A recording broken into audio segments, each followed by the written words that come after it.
मुसन्निफ और मुहक्किक बनने के सफर के अंदर जिन चीजों की जरूरत है उनकी आखिरी पॉइंट्स में अर्ज कर दूं। बाकायदा तहरीरी मसरूफियात रखें, चाहे 2 लाइनें लिखें, 10 लाइनें लिखें, एक सफा लिखें।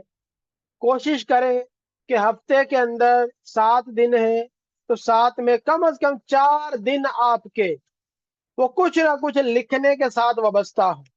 एक आध दिन का वक्फा बीच में आ जाता है, वो गुजारा हो जाता है, लेकिन 3 दिन से ज्यादा वक्फा नहीं आना चाहिए।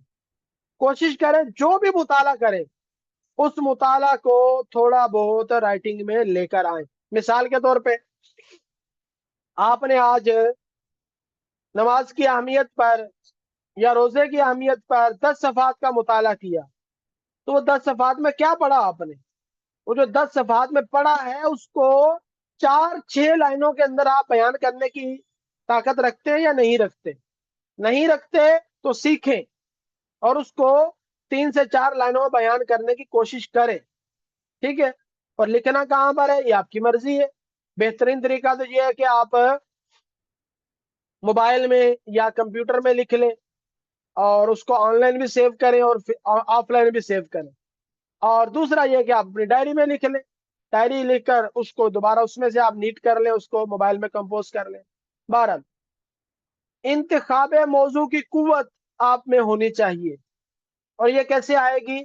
जब आप मुताला करेंगे, किताबों की फहरिस्तें देखेंगे, किताबों के अबवाब और फसलें देखेंगे, असनाफ कुतुब से आपको आगाही होनी चाहिए। यानी किताबें कितनी कितनी किस्म की हैं। कुछ किताबें होती है तर्जुमा शुदा, कुछ होती है तसानीफ, कुछ होती है तालीफात, कुछ होते हैं तहकीकात, कुछ होती है तखरीजात। तो जो जिस जिस किस्म की है आप उन किताबों की असनाफ से आगाह हो। लिखने के असलूब क्या क्या होते हैं ये आपको पता होना चाहिए।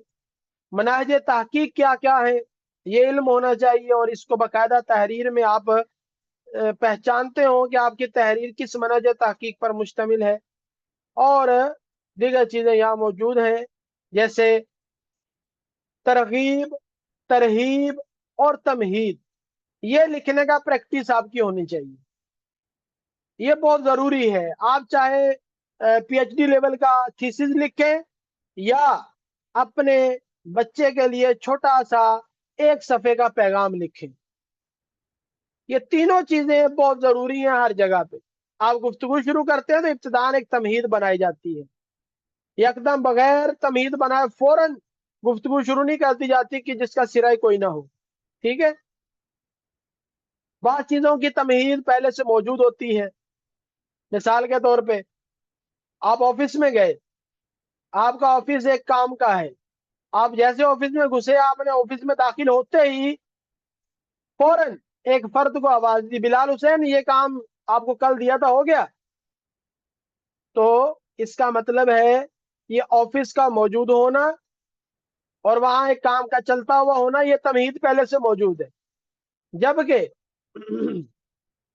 अगर आपको तहरीर लिखते हैं तो वहां पर आपको तमहीद की जरूरत होती है। तमहीद होती है किसी भी गुफ्तगू के शुरू के इब्तदाई ऐसे अल्फाज और कलिमात जो आपकी आने वाली गुफ्तगू, आपकी आने वाली तहरीर का इशारा दे दे।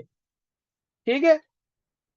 और तरगीब होती है कोई बात बयान करके उसके बाद ऐसी बात और ऐसे अल्फाज लाना कि वो जो बात पहले बयान हुई उसका जहन बनाना, उसकी रगबत दिलाना।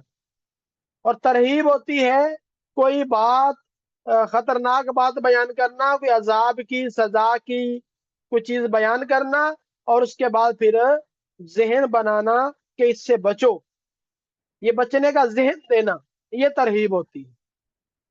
बार क्या ये 56 चीजें हैं, ये इंशाल्लाह रब्बुल इज्जत मैं शेयर कर दूंगा, इनका मुताला कीजिएगा। अगर आप वाकई में मुसन्निफ और मुहक्किक बनना चाहते हैं तो इन चीजों का आपको इल्म होना चाहिए।